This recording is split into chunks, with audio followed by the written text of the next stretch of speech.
ebikulagirawo mu ntandikwa yabyo biriko n'omusaayi. Tolaache madenga wale lisi bakoleyo ndowooza nga bato. Alasa agende wali, ali yena agende wali ndowooza. Abanoonyi ba ssente. Mwe mwagala just kutamu. Ffe twagala respect y'omwafukamira kukola nsagabe munne muganda wange.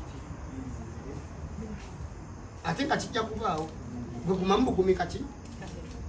Time ejatuuka nga n'abakuuma bo baba boye ekiro enkya olumale bwomu. Amuke very okay. Namala nkubulira achievement zange guno omwaka oyinza n'okuntya nagula n'ekiwaatula ettaka. Ngenda teka abapangisa abange. Wamulumba ate? Naye nyini tolaba gyasula mu apartment eyo abantu baagalayo bakumpi n'ekibuga. Kutaba naye nyini wasula abapangisa bamuliko nga bana ye yatwalako omuzigo ku mesa n'agikaba.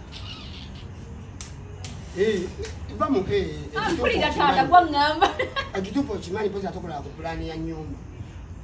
Ogiraba nti yatwalako ku lefuti akasooka wano wali akambuleera watuula alina abawagireesa abapangisa tebakirira wakirabbaawo olusambu lwaddo abaana ne basoma kati nze ate njagayo ebintu bineneneneko sikantu kati ninga kakeesha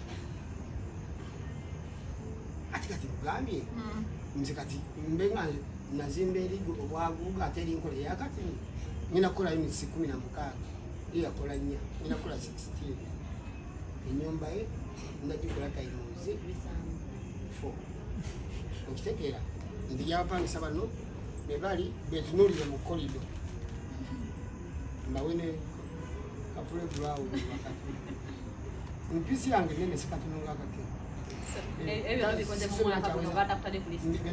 mwaka guno kati omwaka guno wekubya akayimba kange oba lwetadde alubamu yange okuli kimala omwaka guno listi ninamu ekisi zange omwaka guno oguwedde I've performed in London twice, Feb and December. That means that when I am Feb, I think nyimba zentadde mu mwaka awo bansaba anko era nenzirayo nga Bennett to the gate. Abayo basobola okutestify. Mu mwaka guno gwennyini gwagamba tukubye endongo Afrika na Katonda emenyeke. Okitegeera? Mu mwaka guno gwennyini nkubye Amerika, nkubye kumpi Denima nkubye ensizi. Naye yoba yabikuba kubadde yabikuba. Wa yakuba wa. Yali akayimba mwezi 3 naye nona. Ejukane da yazaliranga na Amerika. Kati twamugatta era kwali wafuwa. Wawa kati nambere. Kubanga ndowooza muna ya malwayo gakulapulanye basawo bali. Waliwo abamulimba nga tozalire gweru mwana amusasula. Kati obutasoma kati yeta kitira kibuka nebuli bakola. Ngera atindisa mukazi wa dorugendo.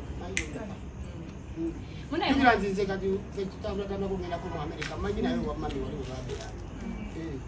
Ndiwo mu nafe tutambula omu. So kajja takube kutono. Nafe tumanyiyo kubyama bingi. Nayo bise bitatukwata ko tumira no gamba ize kujja kola ngulira kulingerera. Kati abayimbi bangi abakoze obulungi kuno tabataddeeko. Abali ali mu bamala muki alimu anti egenda kujja kuba tuseka tutanzo gibanja fe tugendo gibanja Yesu oyo era atusanga mu lugendo nga tugibanja takera ku machana aje tuma copyright Hildeman yagipush kupali yava mu katali so yego ayino kukola backing up video ya Hildeman yangu ile we yangu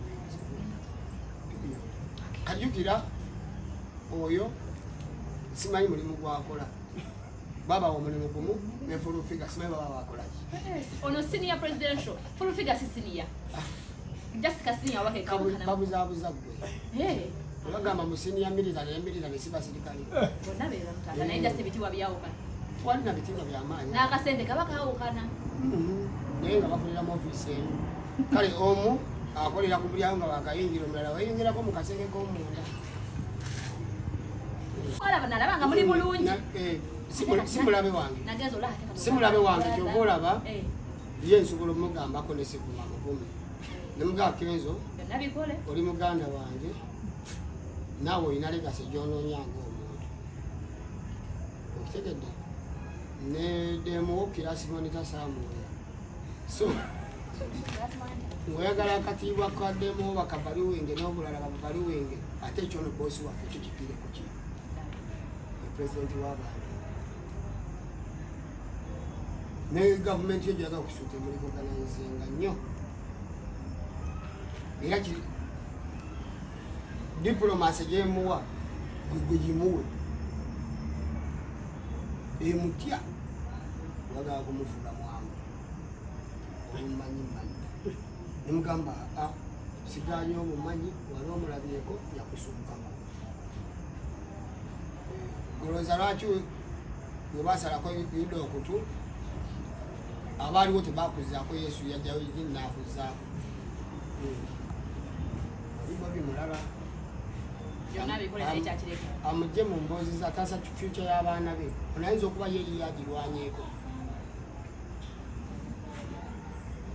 twamufuula nga olabawo naafunayo gyebabiyita batya bino byetuzanyisa bino kibeya kitedi beya kyaffe kati gwe kankunyumize oyo omunega yasinga okukozesa newaba natera kwogera osooka n'oseka faala ye kasita agula omugaati ne bagukoza mukyayi promoting asinga yakuuma relationship naffe ffe tuyimba ku mbaga era betupromotinze batambula bizinesi zitambula bulungi olaba ku kyefu godwini bakyali baffe betukupushinze olaba nga bizinesi etambula abazze n'amalala era obalaba nga beeriira ebintu byabwe era agikola n'agireeta wagirewoga nabazitidde ne kamiri